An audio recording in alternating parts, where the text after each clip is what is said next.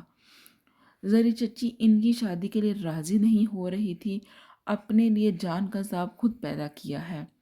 کس نے کہا ہے کہ اس لڑکی کو پسند کرو؟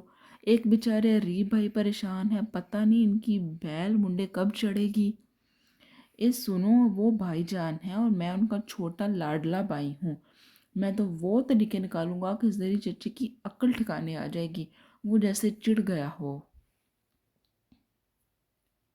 علمان نے استفہامیہ اور شاکی نگاہوں سے اس کا جائزہ لیا۔ جانے یہ لوگ آخر زری چٹی سے اتنا ڈرتے کیوں ہیں؟ ہمارے خاندان میں وہ چیز ہی ایسی ہیں، وہ بولا۔ اچھا سب چھوڑو، یہ بتاؤ مرال کو بھی بتایا یا نہیں؟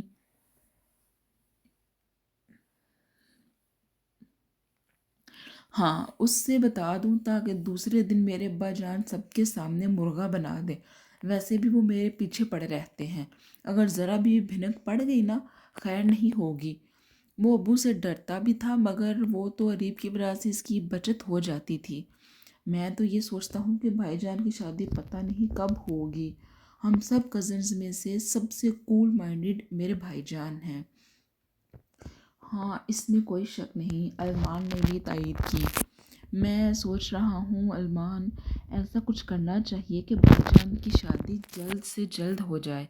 مجھے ڈر ہے کہ زری چچی کہیں مسئلہ نہ کھڑا کر دیں۔ اسے ہر وقت یہ بھی فکر رہتی تھی۔ زری چچی کو شروع سے ہی سب نے لڑتا جھگڑتا ہوا ہی دیکھا تھا، کسی کی بھی بات وہ سمجھتی ہی نہیں تھی۔ حورین باجی بیچاری وہ خود ڈری زخمی رہتی ہیں۔ علمان نے پھر کچھ تفکر زدہ لہجے میں کہا، جب تک بھائی جان کی شادی نہیں ہوگی یار علمان، میری تو کوئن اٹکی رہے گی۔ کہیں ایسا نہ ہو زری کا بھتیجا راہ میں آ جائے۔ وہ گھونچو عرفان، ساتھ کے منہ کا ذائقہ جیسے کڑوا ہی ہو گیا۔ یاد ہے اسفند کی برتھ ڈے پر تم نے اس کے ساتھ کیا کیا تھا؟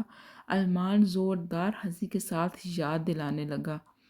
ہاں یار، بچ گیا، بس دم لگانے کی دیر تھی، پورا بندر لگ رہا تھا اچھلتا ہوا۔ آج تک کسی کو بھی پتہ نہیں چلا کہ تم نے اس کی کالر میں کھجلی کا پاؤڈر ڈالا تھا۔ ارمان نے اس کے زانوں پر ہاتھ مارا۔ اسی دوران دروازے پر دستک دے کر رافع چلا آیا۔ دونوں کی گفتگو رک گئی۔ مجھے بڑے ابو نے بھیجا ہے یہ دیکھنے کے لیے آپ دونوں پڑھائی کر رہے ہیں یا؟ آنکھیں گھما کر اس نے باقی جملہ منہ میں ہی دبا دیا۔ نہیں، ڈانس کر رہے تھے۔ بتا دو، چغلی لگا دو، ساری عورتوں والی عادت گھسا لی ہے تم نے خود میں۔ ساتھ اس کے گھوڑنے پر چڑھ کر ہی گویا ہوا۔ آپ تو ہر وقت منہ سے آگ نکالتے رہتے ہیں، کبھی پیار سے بھی بول لیا کریں۔ وہ بھی خاصا بدمزہ ہو کر کمرے میں ہی چکر کاٹنے لگا۔ تم تو جیسے پھول جھاڑتے ہو، پورے بیج جمال ہو، ادھر کی ادھر کرتے ہو۔ سعد بھائی خدا کو مانیے، ابھی تک بڑے ابو کو میں نے یہ بھی نہیں بتایا کہ آپ کے پیچھے کوئی لڑکی پڑی ہے۔ رافع، ہر وقت مذاق اچھا نہیں ہوتا، اور ساتھ تم سے بڑا ہے، ذرا تمیز سے بولا کرو۔ علمان نے اسے سرزنش کیا۔ یہ جیسے بہت تمیز سے بولتے ہیں نا۔ یار علمان، اسے نکال دو ورنہ میرے ہاتھوں آج بچے گا نہیں۔ جھنجھلایا ہوا تو وہ پہلے ہی تھا، رافع کے درگت بنانے وہ آگے بڑھ چکا تھا۔ جب شعور کی دہلیز پر قدم رکھا تو سب سے پہلے اسے یہ بات ہی باور کرائی گئی کہ حورین اریب سے منسوب ہے۔ پھر وہ جیسے جیسے بڑی ہوتی گئی اریب کو ہی سوچتی گئی۔ پھر اریب ہائر اسٹڈی کے لیے امریکہ چلا گیا تو وہ اس وقت خود کو ایسا محسوس کرنے لگی تھی کہ جیسے کوئی چیز گم ہو گئی ہو۔ اریب اسے بہت کم مخاطب کرتا تھا، اور وہ تو سامنے ہی نہیں آتی تھی، محض اس لیے امی کو پسند نہ تھا۔ اس کا یہ رشتہ بچپن سے طے تھا۔ وہ چھپ کے روتی آئی تھی، مگر سوچتی تھی کہ آخر کب تک یہ دراڑ رہے گی۔ وہ اریب کی والہانہ نظریں، مانی خیزی سب ہی تو سمجھتی تھی، مگر کبھی رسپانس نہیں دیتی تھی۔ لیکن کل سے تو ذہن اور دل الجھ کر رہ گئے کہ وہ کیسے ایسی بات کرے، وہ بھی اپنی ماں سے۔ وہ تو اسی دن ہی یہ رشتہ توڑ دیں گی۔ آپی آپی، اسفند اسے پکارتا ہوا چلایا، جو اسٹڈی روم میں صوفے پر سوچوں میں گم بیٹھی تھی۔ آپا کیا بات ہے؟ اس نے اپنا دوپٹہ شانوں پر درست کیا اور بغور اسے دیکھنے لگے جو اس کے سامنے نیچے ہی کارپٹ پر پنجوں کے بل بیٹھا تھا۔ آپی ادھر دیکھیے، تم کہو کیوں پکار رہے تھے؟ اس نے اپنے بکھرے دراز بالوں کو سمیٹا اور کیچڑ لگا لیا۔ اسفند کی پرتجسس نگاہیں اپنی بہن کا تفصیلی جائزہ لے رہی تھی۔ آپ پہلے مجھے یہ بتائیے کہ اداسی کا پھر دورہ پڑ گیا ہے؟ ارے نہیں، ایسی بات نہیں ہے، وہ زبردستی مسکرائی۔ ایسی ہی بات ہے، کیونکہ اب جب بھی بی جان سے مل کر آتی ہیں آپ پر اداسی کا بسیرا ہو جاتا ہے۔ لڑکے تم تو پیچھے ہی پڑ جاتے ہو، کیا کام تھا؟ وہ چپل پاؤں میں ڈالتے ہوئے کھڑی ہو گئی۔ اسفند بھی کھڑا ہو گیا، مگر وہ تیز تیز قدموں سے باہر نکل گئی تھی۔ پلیز مجھ سے اپنے بھائی سے بھی نہیں کہیں گی؟ اس نے حورین کا ہاتھ پکڑ لیا۔ ابھی تو کچھ نہیں کہہ رہی میں، کیونکہ رات کے کھانے کی تیاری کرنی ہے، امی بھی آنے والی ہیں۔ اس نے لاؤنج میں لگی گھڑی پر نگاہ ڈالی جہاں 7 بج رہے تھے۔ آپ کو پتہ ہے آج رات کو ابو کو بی جان نے گھر بلایا ہے، کوئی ضروری بات کرنی ہے۔ تمہیں کس نے بتایا؟ کچن میں جاتے جاتے وہ رک گئی، چونک کر اسفند کو دیکھنے لگی، دل بھی دھڑک اٹھا تھا۔ ضروری بات کہیں وہی تو نہیں جو اریب نے کی تھی؟ عجیب گھبراہٹ سی ہونے لگی۔ مجھے ابو نے آج موبائل پر کال کی تھی کہ 9 بجے تک میں گھر میں ہی رہوں، بی جان سے ملنے جانا ہے، ضروری بات کہنی ہے۔ وہ کیا کہنی ہے؟ آہستگی سے بولی۔ آپ تو فوراً ڈرنے لگتی ہیں، مجھے پتہ ہے وہ ضروری بات کیا ہوگی۔ اس نے فریج کھولا، پانی کی بوتل نکالی، کاؤنٹر پر چڑھ کر بیٹھ گیا۔ آپی رات کو کیا بنا رہی ہیں؟ میرال اپنی اسائنمنٹ کمپلیٹ کرنے کے بعد کچن میں چلی آئی۔ سوچ رہی ہوں کہ دال بنا لیتی ہوں، ابو اور اسفند تو بی جان کی طرف جا رہے ہیں، یہ لوگ پھر وہیں کھائیں گے۔ ابو بی جان کی طرف جا رہے ہیں، میں بھی چلوں گی اسفند۔ وہ سن کے خوش ہو گئی۔ ابو سے پوچھ لیجئے گا۔ وہ پانی پینے کے بعد کاؤنٹر سے اترا۔ تم پھر کسی اور دن چلی جانا، امی پھر ابو سے کہیں گی تو لڑائی ہی ہوگی۔ آپی ہم اپنے کزن سے کیوں نہیں مل سکتے؟ لڑائی امی کی تو فضول ہی ہے، ہمیں کیوں روکتی ہیں؟ کھسیانے کے ساتھ ساتھ روحانسی بھی ہو گئی۔ آہستہ بولو، امی کے آنے کا وقت ہے، سن لیا نا تو تمہاری خیر نہیں۔ حورین نے اسے تنبیہ کی۔ کیبنٹ سے دالوں کے ڈبے نکال کر وہ کاؤنٹر پر رکھ رہی تھی۔ اسفند کچن سے نکل گیا تھا۔ میرال سنک میں پڑے برتن دھونے لگی تھی۔ دونوں مل کر رات کے کھانے کی تیاری کرنے لگی۔ زری بیگم بھی اپنا پارلر بند کر کے آ چکی تھیں، جدید اسٹائلش ریڈ اور بلیو کنٹراسٹ سوٹ میں، اپنے شولڈر کٹ بالوں کی ٹرمنگ کیے، میک اپ سے مزین۔ کہیں سے بھی وہ 3 بچوں کی ماں نہیں لگتی تھی۔ پھر فیشن اور میک اپ کی تو شروع سے دل دادا تھی، اور انہوں نے اپنا یہ شوق شادی کے بعد بھی جاری رکھا تھا۔ میرال نے کھانا لگانا شروع کر دیا تھا، کیونکہ زری بیگم آتے ہی پہلے کھانا کھاتی تھی۔ بہزاد شاہ اور اسفند کی غیر موجودگی انہیں اچنبھے میں مبتلا کر گئی۔ یہ تمہارے ابو اور اسفند کہاں ہیں؟ پلیٹ میں دال نکالنے لگی۔ میرال اور حورین دونوں آمنے سامنے کی چیئر پر بیٹھی تھیں، ایک دوسرے کو دیکھنے لگی۔ زری بیگم نے بھی بغور دیکھا۔ کچھ پوچھا ہے میں نے تم دونوں سے؟ تیز لہجے میں ہی آ گئی۔ وہ بی جان کی طرف گئے ہیں۔ تمہارے باپ کا تو بس نہیں چلتا کہ تمہارا ہاتھ پکڑ کر ابھی رخصت کر دیں۔ وہ تو میں ہوں جس سے وہ دبا ہوا ہے۔ وہ اتنے ناگوار لہجے میں بول رہی تھیں کہ ان کا چہرہ تک بگڑا ہوا لگا تھا۔ بی جان نے بلایا تھا انہیں۔ میرال کو برا لگا تو گویا ہوئی۔ تینوں ہی اولادیں پوری باپ پر گئی ہیں۔ وہ کھانے میں بھی مصروف تھی اور اپنے جلے دل کے پھپھولے بھی پھوڑ رہی تھی۔ سن لو تم کان کھول کے، تمہاری شادی قطعی میں اپنے دشمنوں میں نہیں ہونے دوں گی۔ تمہیں خود سے منع کرنا ہوگا اس رشتے کے لیے اپنے باپ کو۔ وہ چیئر دھکیل کے کھڑی ہو گئی تھی۔ حورین تو متوحش زدہ سی ہو گئی تھی۔ ہاں جی، تو یہ تھی قسط نمبر 2۔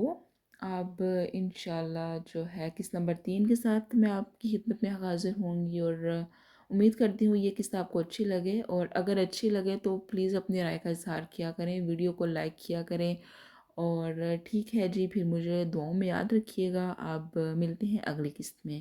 خدا حافظ۔